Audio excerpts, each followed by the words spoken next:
L'info télé 100% avec le magazine Télé Loisirs et l'application Ciné Loisirs. Et en ce lundi sur 100%, il est temps d'accueillir la rédaction du magazine Télé Loisirs pour parler télé.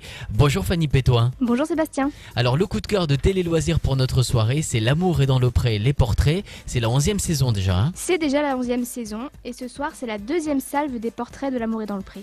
Lundi dernier, vous aviez découvert les 7 premiers agriculteurs de cette nouvelle édition. Il y avait Julie, Bruno, les 2 Bernard, Eric, Julien et Sébastien. Ce soir, vous rencontrerez les 7 derniers. Il y aura Jean-Paul, 37 ans, originaire de Bourgogne-Franche-Comté, Polo, 60 ans, un sympathique breton, la jolie Monique, 54 ans, qui vit en Provence-Alpes-Côte d'Azur, Didier, 52 ans, originaire du nord de la France, Benoît, 30 ans, qui vit dans la région centre, Guillaume, originaire du sud de la France, âgé de 41 ans, et Marianne, 46 ans, établie dans la région centre. Une fois tous les portraits diffusés, il va falloir attendre avant de découvrir les aventures amoureuses de tous les agriculteurs. Réception des courriers, speed dating, tournage des rencontres à la ferme, week-end chez les prétendants, et éventuellement séjour en amoureux. La mise en boîte de cette 11e saison va prendre du temps. La suite des aventures des agriculteurs de la saison 11 devrait être programmée, comme habituellement, dans le courant de l'été. Ouais. Pour rappel, seul un couple formé pendant la saison 10 a tenu jusqu'à aujourd'hui. Il est formé par Eric, le producteur bourguignon de petits fruits bio, et Florence. Les 2 tourtereaux songent même au mariage, même si ce n'est pas pour tout de suite, finance oblige. Espérons que la moisson 2016 sera un peu plus fournie. Ouais, L'amour est dans le pré, saison 11, les portraits,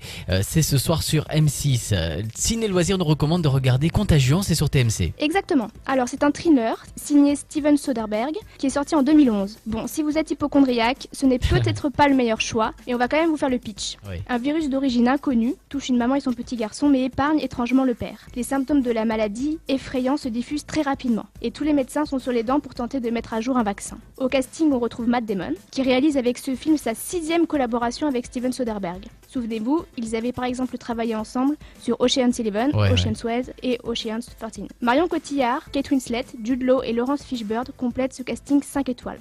Pour la petite histoire, l'idée du scénario de Contagion est venue à Steven Soderbergh et son scénariste Scott D. Burns après qu'il soit tombé malade alors qu'il se déplaçait en avion pour le tournage de The Informant. Contagion, c'est sur TMC ce soir. Et alors, pour terminer l'info média du jour, on va parler de la 3e saison d'Objectif Top Chef. Hein. Oui, voilà. Alors, on connaît la date de diffusion de Top Chef 2016. Ce sera le 25 janvier prochain sur M6. Et bonne nouvelle, la chaîne a décidé de commander une 3e saison pour Objectif Top Chef, le concours de cuisine qui promet aux gagnants une place dans Top Chef, justement.